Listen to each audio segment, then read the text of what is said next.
Apolline sentit un frisson la parcourir lorsqu'elle poussa la lourde porte vitrée du tribunal ce matin-là.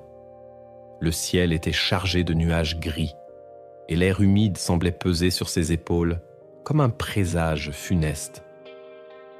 Pourtant, malgré l'angoisse et la tristesse qui nouaient sa gorge, elle était là pour tourner la page de son mariage avec Bastien, un homme qu'elle avait autrefois aimé de tout son cœur.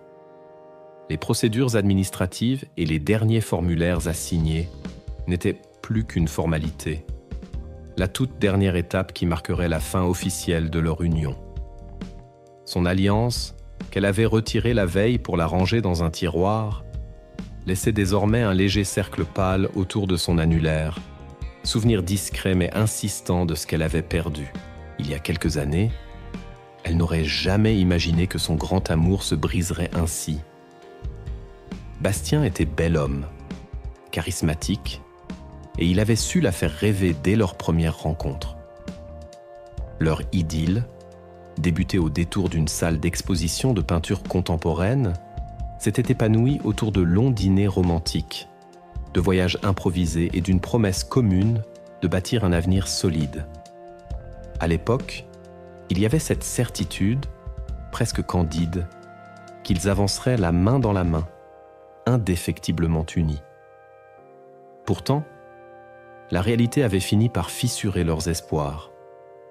Bastien, longtemps porté au nu par Apolline, révéla peu à peu un égoïsme cynique, tandis qu'elle sentait sa propre lumière vaciller au fil des mensonges et des silences pesants. Au fil des mois, il devint un étranger, et son cœur, qui croyait avoir trouvé son port d'attache, sombra dans la tourmente. Le divorce, à présent, semblait inévitable. Quand Apolline sortit du tribunal, son cœur battait plus vite que de coutume. Les formalités n'avaient duré qu'un court instant, pourtant elle avait l'impression d'avoir couru un marathon. Elle se sentit soulagée, dans un sens, d'en avoir fini avec cette mascarade sentimentale. Mais elle sut immédiatement que de nouveaux tourments l'attendaient. Parmi eux, il y avait Clarisse, sa désormais ex-belle-mère. Clarisse n'avait jamais porté Apolline dans son cœur, convaincue que la jeune femme n'était pas à la hauteur de son fils. Cette hostilité avait grandi avec les années, nourrie à la fois par la fierté maternelle et le besoin toxique de contrôler chaque aspect de la vie de Bastien. De son côté, Apolline avait toujours essayé de rester correcte et respectueuse, espérant qu'à force de patience, elle finirait par se faire accepter.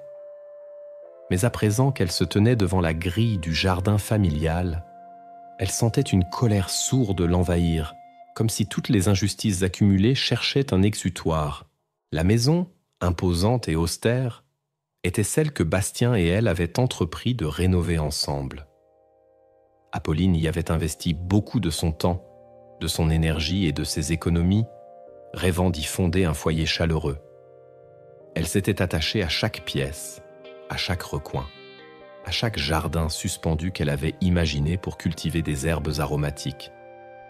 Toutefois, la présence constante de Clarisse, qui habitait le pavillon voisin, s'était avérée oppressante. Aujourd'hui encore, alors qu'elle poussait le portillon, Apolline aperçut la silhouette droite et sévère de sa belle-mère, campée au milieu de l'allée. Le regard de Clarisse, glacial, transperçait l'air. Apolline comprit aussitôt qu'elle n'allait pas la laisser passer sans encombre. « Que fais-tu ici ?» gronda la voix de Clarisse, rauque comme un cri d'orage. « Tu n'as plus ta place dans cette maison. Tout ici appartient à mon fils et tu n'as aucun droit de t'y installer. » Apolline ne fut pas surprise par la rudesse du ton. Elle avait déjà maintes fois subi ces remarques cinglantes, sans jamais trouver la force de répliquer. Mais ce jour-là, quelque chose avait changé. Peut-être parce que son divorce venait d'être prononcé, ou parce qu'elle se sentait à bout de nerfs. Peut-être aussi parce qu'elle avait enfin compris la valeur de sa dignité. Elle s'arrêta devant Clarisse, soutenant son regard de braise. « Avec tout le respect que je vous dois, j'ai autant de droits sur cette maison que Bastien. J'y ai investi mon argent, mon temps et mes rêves. Vous le savez très bien. Clarisse eut un petit rire méprisant, comme si elle s'amusait d'une situation déjà gagnée d'avance. Ses lèvres se pincèrent, formant une grimace de dédain. Ton argent? Tes rêves? Je n'ai jamais vu le moindre signe d'effort de ta part. Tout ce qui existe ici, c'est grâce à Bastien. Tu n'étais qu'une ombre, un ornement. Je me demande si tu comprends même la valeur de ce lieu. Derrière les volets clos, Apolline devinait sans peine la présence curieuse de quelques domestiques ou peut-être de voisins venus observer la scène. Elle se sentit rougir de honte, mais aussi d'une rage insoupçonnée. Pendant longtemps, elle avait laissé Clarisse prendre le dessus, minimiser ses efforts, saboter son moral. Cette fois, elle décida de se défendre. « J'ai patienté trop longtemps », murmura Apolline. « J'ai accepté vos humiliations. J'ai tenté de prouver ma bonne volonté. Mais rien n'y a fait. À présent, ce n'est plus le moment de baisser les yeux. Je ne sais pas ce que Bastien vous a dit ou promis, mais légalement, j'ai ma part dans cette maison. Et je ne partirai pas tant qu'un accord équitable ne sera pas trouvé. » Clarisse la toisa de haut en bas, comme si elle jugeait un animal blessé. Puis, d'un geste théâtral, elle pointa le portail rouillé. « Attends, Apolline, emporte tes affaires et ne reviens plus. Mon fils a déjà assez souffert de tes manigances. Tu n'es qu'une opportuniste, une ingrate. Je ne veux plus jamais te revoir sur cette propriété. » Un instant, Apolline se sentit défaillir. Les mots de Clarisse étaient cinglants, chargés de fiel. Mais elle inspira profondément et trouva le courage de répliquer. « Il est hors de question que je m'en aille, Clarisse. Je ne me laisserai plus intimider. Vous pouvez penser tout ce que vous voulez de moi. J'ai signé autant de chèques que Bastien pour ses rénovations. J'ai passé des heures entières à décaper des murs, à déménager des meubles, à payer des factures. Je ne suis pas une profiteuse. Alors non, je ne partirai pas. » La belle-mère resta un instant interdite, surprise par cette résistance qu'elle ne connaissait pas à Apolline. Elle s'était habituée à diriger, à imposer, sûre de son ascendant sur elle. Cette nouvelle posture de la jeune femme la déstabilisa. « Tu vas le regretter », proféra Clarisse, les mâchoires serrées. « Tu ne me laisses pas le choix. » Sans ajouter un mot, elle tourna les talons et s'éloigna dans l'allée, laissant Apolline seule dans la cour, un tremblement au coin des lèvres. Sous le choc de la confrontation, elle sentit un sanglot menaçant de jaillir, mais elle le ravala. Si elle se laissait aller, elle perdrait la bataille. Et, plus encore, elle perdrait le peu de confiance en elle qui lui restait. La maison devant elle semblait soudain immense et hostile. Pourtant, elle en avait rêvé comme d'un havre. Il ne lui restait plus qu'à avancer et à montrer qu'elle n'était plus la même femme fragile. Elle traversa le vestibule et réalisa à quel point l'atmosphère était pesante. Les murs, peints d'un blanc cassé et décorés de tableaux de paysages provençaux, semblaient désormais ternes. Dans le grand salon, un bouquet de fleurs fanées trônait sur la table basse, comme un symbole de ce que son mariage était devenu. Elle avança lentement, effleurant les étagères, se remémorant la passion qu'elle mettait autrefois à choisir chaque objet pour l'harmonie de la pièce. Apolline passa devant le piano à queue, témoin silencieux de soirées passées à jouer des airs de Chopin et de Debussy, tandis que Bastien prétendait l'écouter en fumant ses cigares. Elle se souvenait avec amertume de ces moments où, croyant partager un instant d'intimité, elle se rendait compte qu'il ne l'écoutait plus vraiment. Dans sa tête, 1000 pensées se bousculaient. Que dirait Bastien, maintenant que la procédure de divorce était entérinée? Chercherait-il lui aussi à l'évincer de la maison? Lui reprocherait-il de ne pas avoir été la femme docile qu'il aurait voulu? Les premières heures suivant le départ de Clarisse furent un tourbillon d'émotions pour Apolline. Elle songea à la stratégie à adopter. Devait-elle appeler un avocat pour protéger ses intérêts? Faire venir un huissier pour constater que Clarisse l'empêchait de jouir de ses droits? Les mesures légales auraient été raisonnables, mais elle hésitait, craignant de nourrir encore davantage l'animosité. Pourtant, au fond d'elle, elle savait qu'il lui faudrait se battre pour ne pas se faire piétiner. Elle n'aurait jamais cru en arriver là, mais elle n'avait pas le choix. À la nuit tombée, elle se sentait épuisée. Il lui semblait que chaque cellule de son corps était tendue. Le silence du soir amplifiait ses doutes, la plongeant dans un abîme de réflexion. Elle décida de monter dans la chambre qu'elle avait autrefois partagée avec Bastien. S'allonger dans ce lit, seule, éveilla un étrange mélange de mélancolie et de libération. Elle se souvenait de ces nuits blanches, à se demander si Bastien rentrerait, à attendre des excuses pour ses absences inexplicables. Ce temps était révolu, et pourtant elle ne pouvait ignorer la tristesse qui l'étreignait. Le lendemain, Apolline se leva avec la ferme intention de ne pas baisser les bras. Elle s'habilla d'une tenue simple mais élégante, un tailleur beige qui reflétait son envie d'être prise au sérieux. Devant le miroir, elle aperçut dans son propre regard une étincelle nouvelle, une force discrète dont elle avait besoin pour affronter Clarisse ou toute autre personne qui tenterait de l'écraser.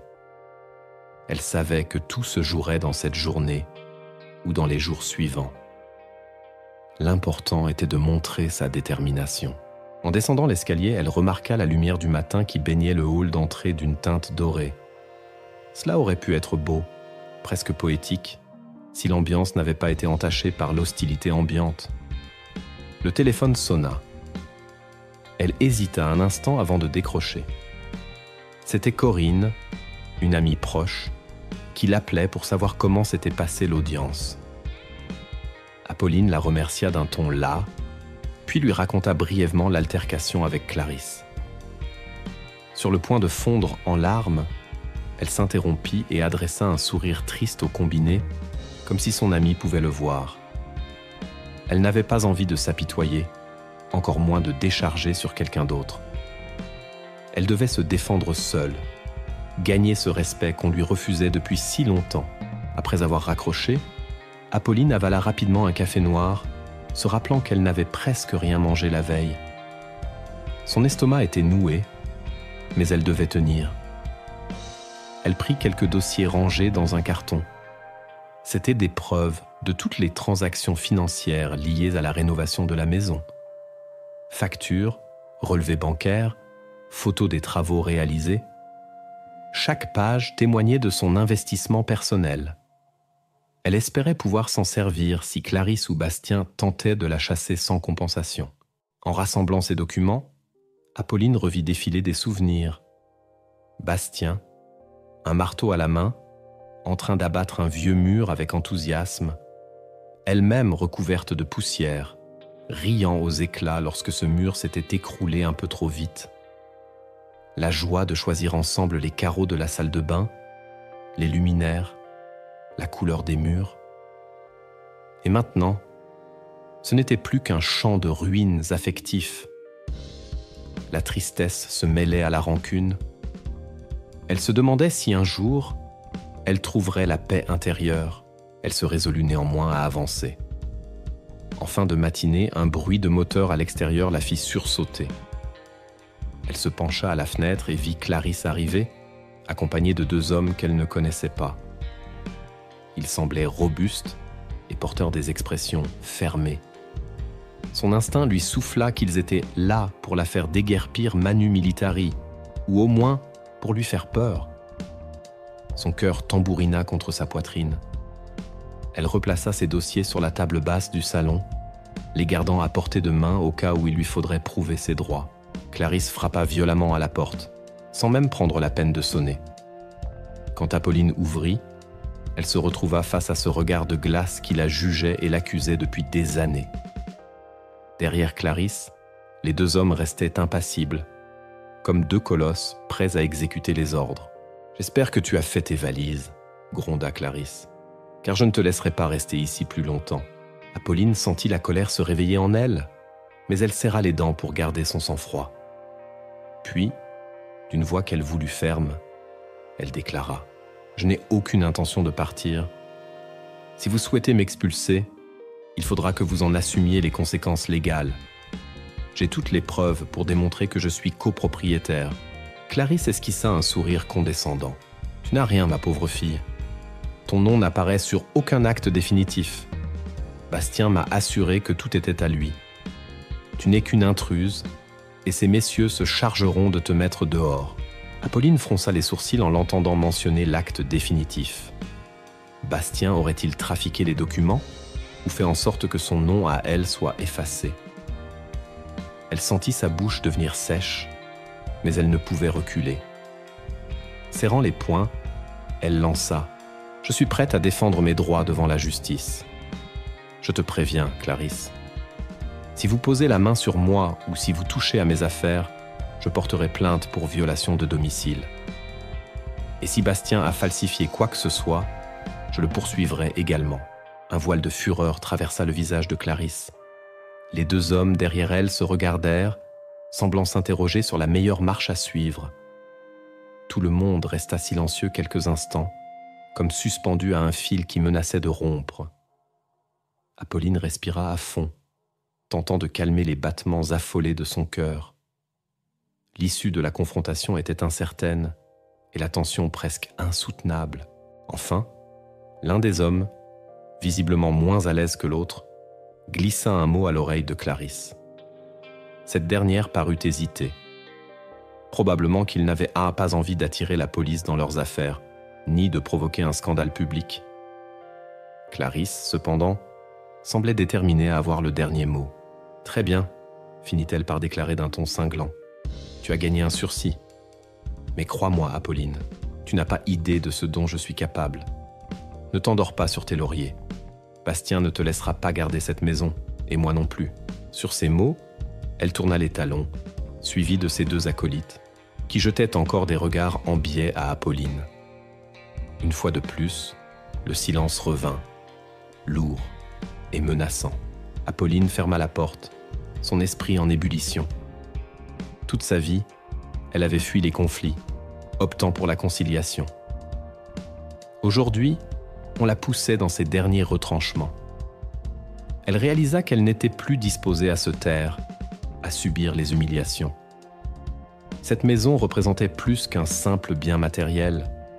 Elle symbolisait son indépendance, ses projets d'avenir, sa part d'identité qu'elle avait cru perdre dans un mariage malheureux. Avec une détermination nouvelle, elle retourna dans le salon et ouvrit son ordinateur portable.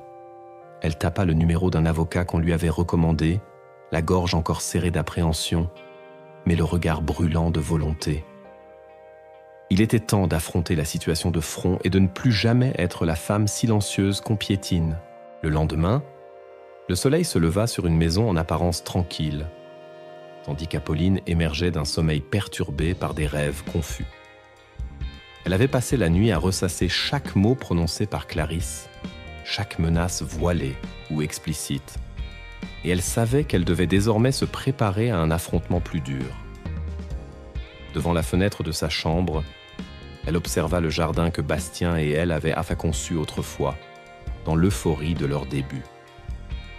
Un massif de rosiers grimpants bordait le petit sentier, et des lavandes, plantées pour attirer les abeilles, dégageaient un parfum délicat. Aujourd'hui, pourtant, ce jardin semblait appartenir à une autre vie, à deux inconnus qui avaient cru un temps au bonheur. Avant même d'avaler un café, Apolline alluma son ordinateur portable.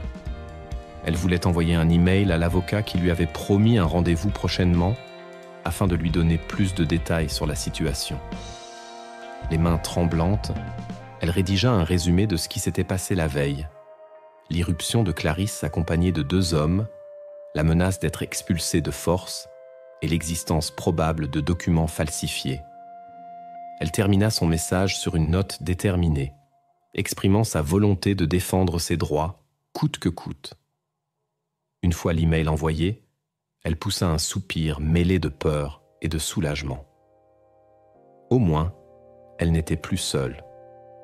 Une voix juridique pourrait la guider, la rassurer peut-être, ou lui proposer des stratégies pour faire face. Sa journée commença ensuite par un coup de fil inattendu. Le téléphone fixa, oublié sur un meuble du salon, se mit à sonner. Apolline décrocha, un voile de prudence dans la voix. « Allô ? Bonjour. Ici Maître Desjardins. J'ai bien reçu votre email et je tenais à vous joindre immédiatement. Est-ce que vous avez quelques minutes pour discuter de votre affaire ?» Le soulagement la gagna. Elle n'aurait pas pensé qu'un avocat, sans doute très occupé, la rappellerait aussi vite. Elle acquiesça et d'un ton calme, répondit qu'elle était disponible. Assise sur le canapé, entourée des cartons et des dossiers qu'elle avait rassemblés, elle se sentit un peu moins vulnérable en entendant la voix experte de l'avocat. Comme je vous l'expliquais, je peux vous représenter pour faire valoir vos droits. Néanmoins, j'ai besoin de savoir si votre nom apparaît bien sur l'acte d'achat initial de la propriété ou si vous avez un quelconque document attestant votre participation financière. Apolline sentit son cœur se serrer. C'était précisément le point sensible. J'ai des factures, des relevés de compte et des preuves de virement. Mais il est possible, d'après les menaces de Clarisse, que Bastien ait fait modifier l'acte de propriété avant que je ne le signe. À l'époque, je n'y ai pas prêté attention.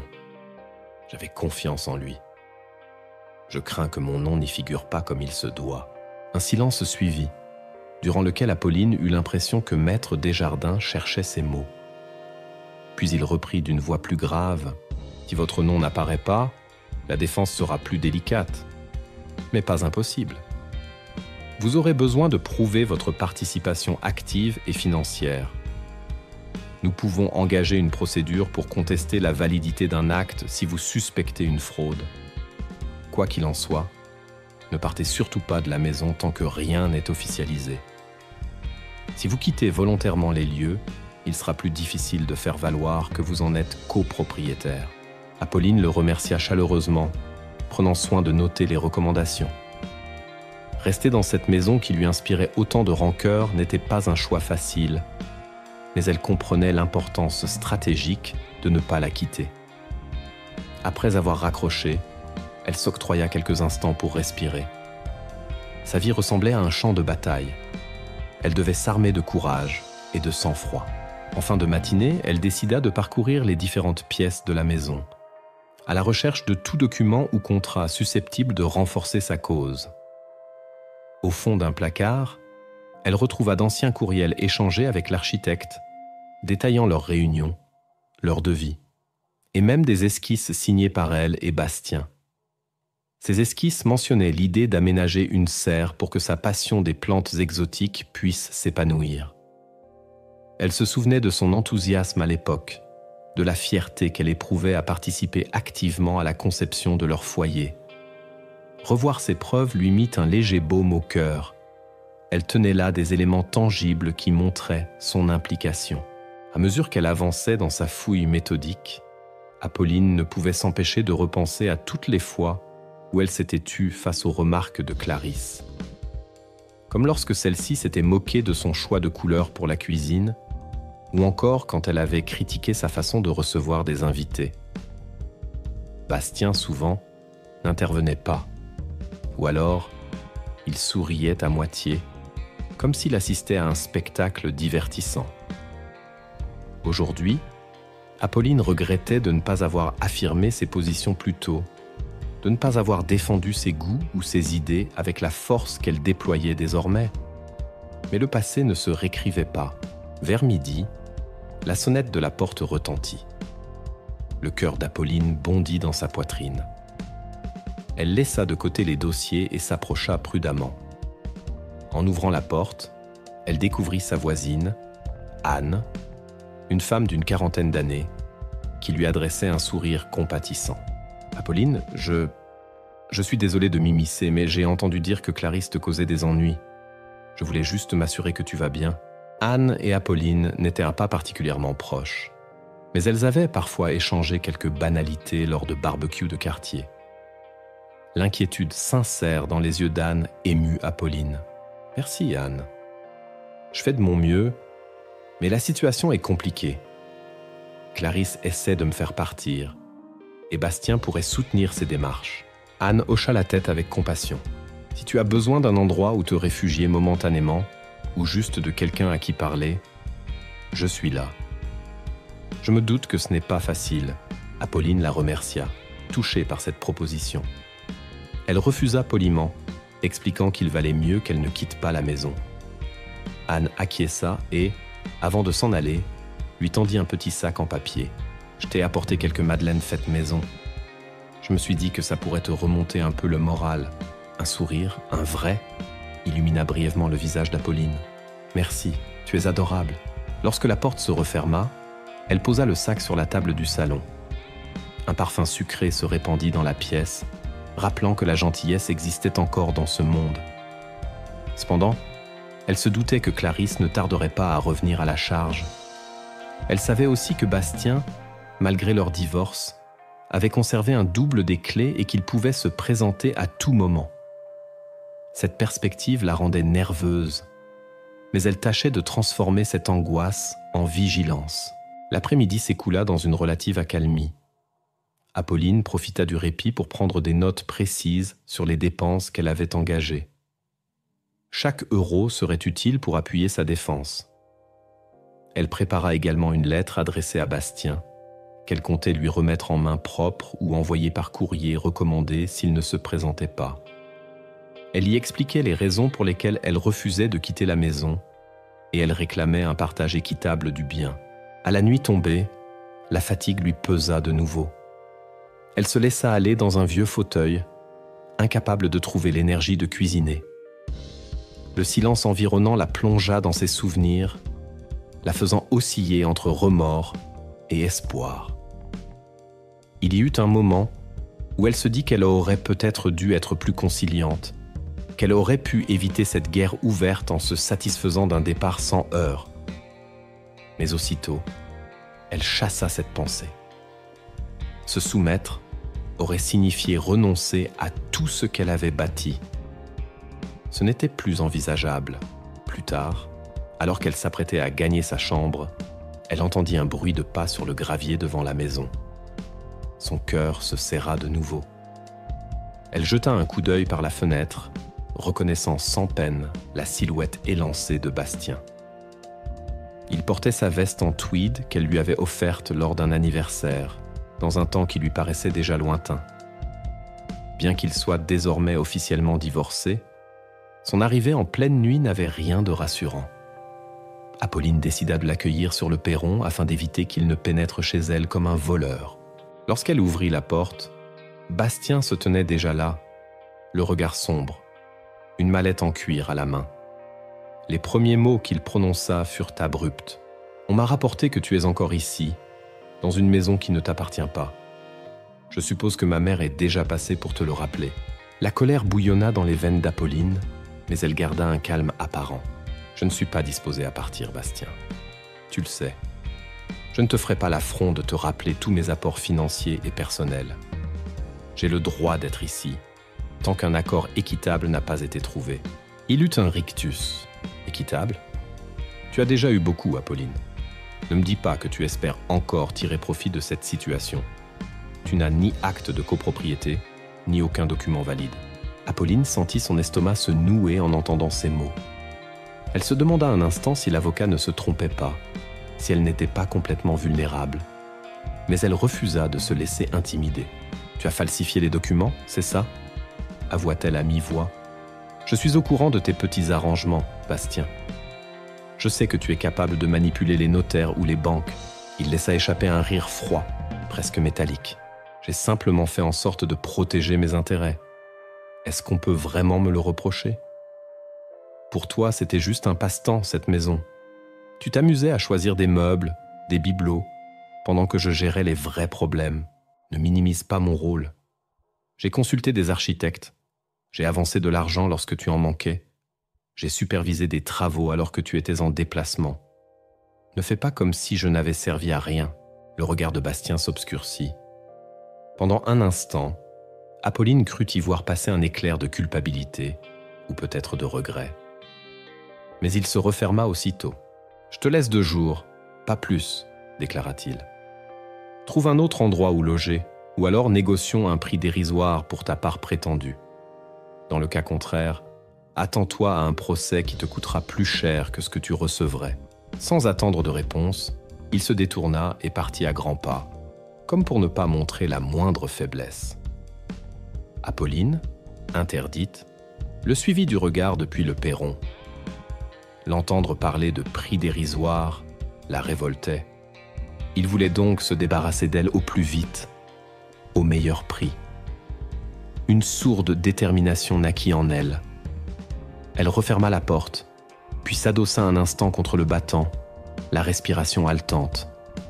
Ses mains tremblaient, non pas de peur, mais de fureur. Cette nuit-là, elle dormit à peine, hantée par l'idée qu'elle devrait, encore et encore, affronter Bastien et Clarisse.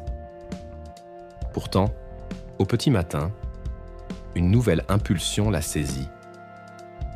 Elle réveilla son ordinateur et rédigea une liste détaillée de tout ce que Bastien lui devait. Y figuraient ses apports financiers pour la maison, les prêts qu'elle avait contractés à son nom, les travaux payés de sa poche. Elle y ajouta une estimation approximative de sa contribution en temps et en sueur. Bien sûr, elle ne pouvait pas tout quantifier, mais elle tenait à montrer qu'elle n'était pas l'épouse passive que Bastien et Clarisse dépeignaient. Le téléphone sonna alors qu'elle terminait cette liste. C'était l'avocat qui souhaitait la rencontrer le jour même. Heureuse qu'il puisse la recevoir si tôt, elle se hâta de prendre une douche et de se préparer. Dans la glace, elle croisa un regard fatigué, mais plus déterminé que jamais. Elle rassembla soigneusement ses dossiers dans un cartable avant de quitter la maison. Avant de franchir le seuil, elle eut un temps d'hésitation, se demandant si Clarisse ne surgirait pas de derrière un buisson pour l'attaquer en traître. Elle se força à dominer ses craintes et sortit, tête haute. Le cabinet de l'avocat était installé dans un vieil immeuble haussmannien. En franchissant le couloir bordé de boiseries, Apolline ressentit un mélange de nervosité et d'espoir. Elle fut accueillie par une secrétaire souriante qui l'invita à patienter dans une salle d'attente élégante. Quelques minutes plus tard, Maître Desjardins la reçut dans un bureau éclairé par une large baie vitrée. Dehors, le tumulte de la ville semblait lointain, comme si cette pièce constituait un sanctuaire où l'on pouvait prendre du recul sur les drames quotidiens. « Asseyez-vous, madame, je vous en prie », dit l'avocat en désignant un fauteuil en cuir. « Parlez-moi plus en détail de tout ce que vous avez réuni comme preuve. » Apolline lui présenta méthodiquement ses documents. Il parcourut les factures, les mails, les relevés de compte, hochant la tête de temps à autre.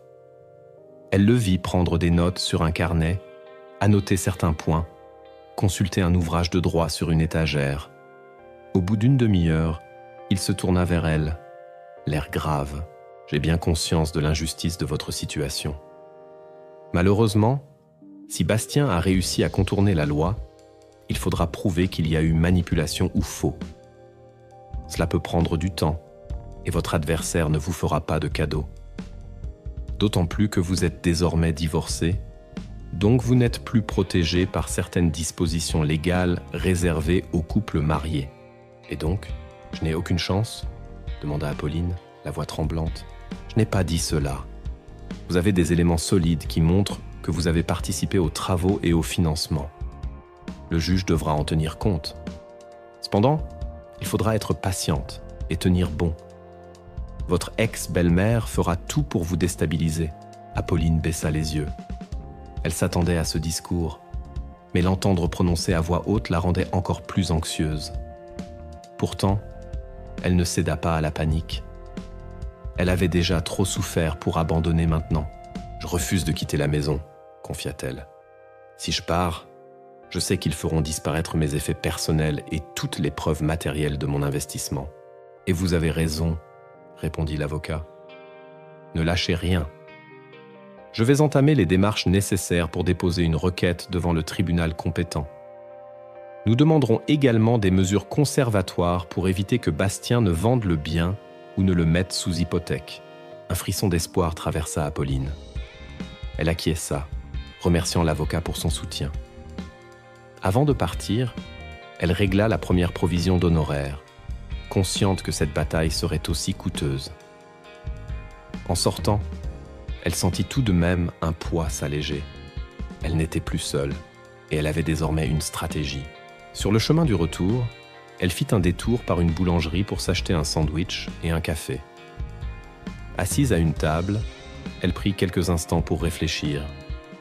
Elle se rendit compte qu'en plus de la lutte pour la maison, elle menait un combat plus intime, la reconquête de son estime de soi. Chaque pas qu'elle faisait pour s'affirmer lui redonnait un peu de confiance. Elle se surprit même à imaginer un avenir où elle ne vivrait plus dans la peur du jugement de Clarisse, ni dans l'ombre d'un mari indélicat. Lorsqu'elle rejoignit la maison en début d'après-midi, elle trouva un mot glissé sous la porte. Un mot rageur, manifestement griffonné par Clarisse. « Tu crois vraiment pouvoir gagner ? Tu n'es rien sans Bastien. Quitte les lieux avant qu'il ne soit trop tard. » Apolline déchira le papier sans hésiter, puis le jeta.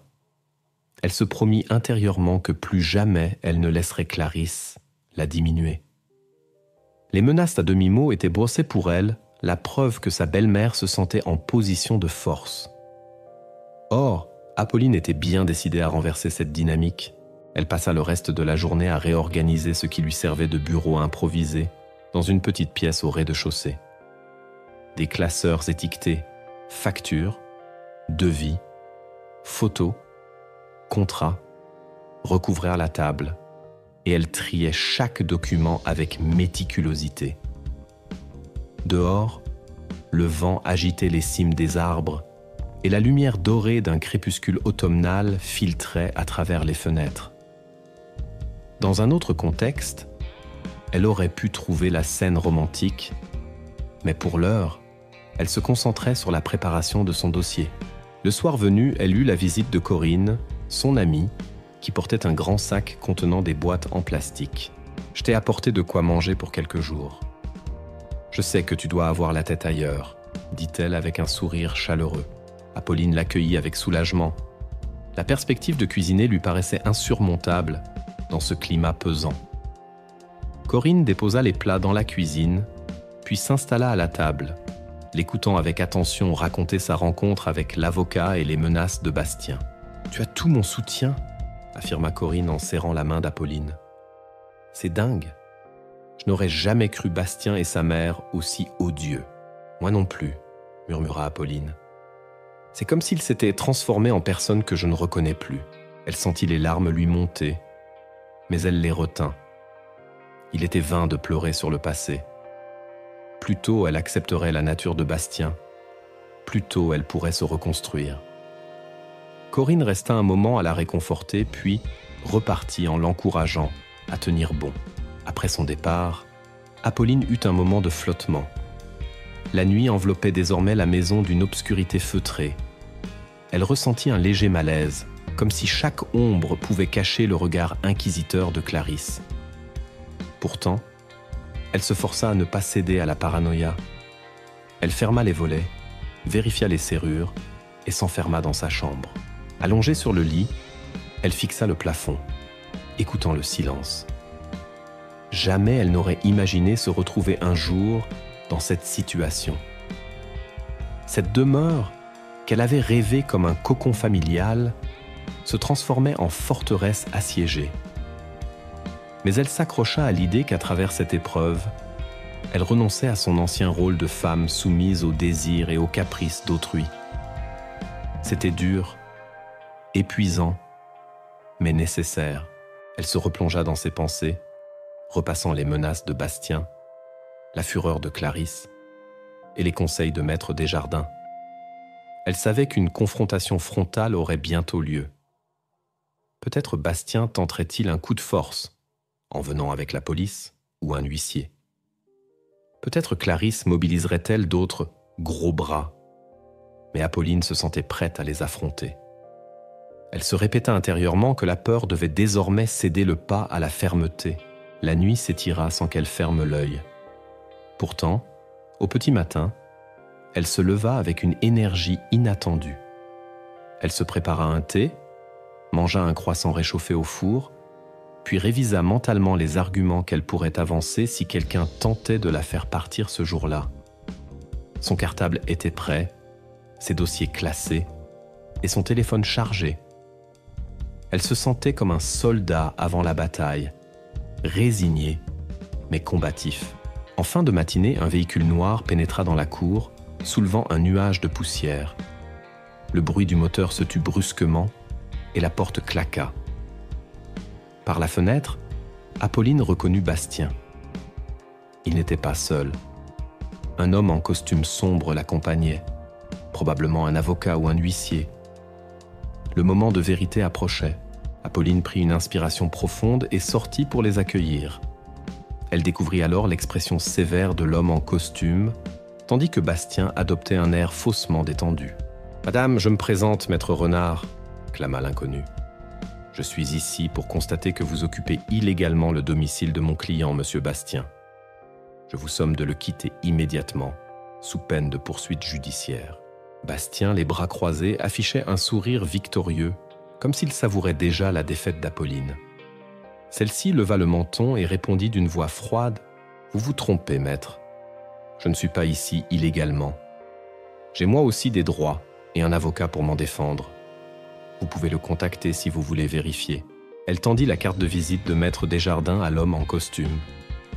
Ce dernier sembla pris de court, ne s'attendant pas à ce qu'Apolline ait déjà entrepris des démarches. Bastien, lui, fronça les sourcils, puis s'emporta. « Apolline, c'est ridicule.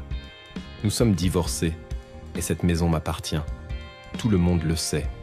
Tu te couvres de honte. Je n'ai pas à me justifier devant toi. Je veux un partage honnête de notre patrimoine, rien de plus. » L'homme en costume consulta rapidement la carte, puis releva les yeux vers Apolline. « Je vais contacter votre avocat. Mais en attendant, je vous conseille de quitter les lieux. Vous risquez une condamnation pour occupation sans titre. » Apolline soutint le regard, résistant à la pression. « Allez-y, contactez-le. Je ne partirai pas. Si vous avez des documents à me présenter, vous savez où sonner. » Bastien s'avança d'un pas, comme pour l'intimider, mais elle ne recula pas. Elle vit la surprise passer dans les yeux de son ex-mari. Il n'était manifestement pas habitué à ce qu'elle lui tienne tête de la sorte. « Très bien, » fit Bastien avec mépris. « Tu l'auras voulu. » Puis, ils tournèrent les talons et quittèrent la cour aussi vite qu'ils étaient revenus. Apolline eut un léger vertige, se tenant au mur pour ne pas flancher. Elle venait de défendre ses droits avec force, mais l'adrénaline lui laissait désormais un goût amer dans la bouche. Une partie d'elle redoutait les représailles. Pourtant, une autre partie se sentait étrangement libérée. Pour la première fois, elle avait tenu son rang sans faiblir. Elle rentra dans la maison, l'esprit tourbillonnant. Sur la table du salon, elle trouva un pli cacheté qu'elle n'avait pas remarqué avant de sortir. Il s'agissait d'une convocation au tribunal pour une audience préliminaire prévue dans 2 semaines. Bastien n'avait donc pas perdu de temps. Il comptait la traîner en justice pour occupation illégale. La bataille s'engageait sur le terrain légal et Apolline espérait qu'elle pourrait prouver son investissement. Malgré la peur qui la saisissait, elle conserva en tête la détermination de ne pas céder. Elle prit son téléphone et composa le numéro de l'avocat, prête à lui faire part de cette nouvelle convocation. Le combat promettait d'être long, mais elle ne renoncerait pas.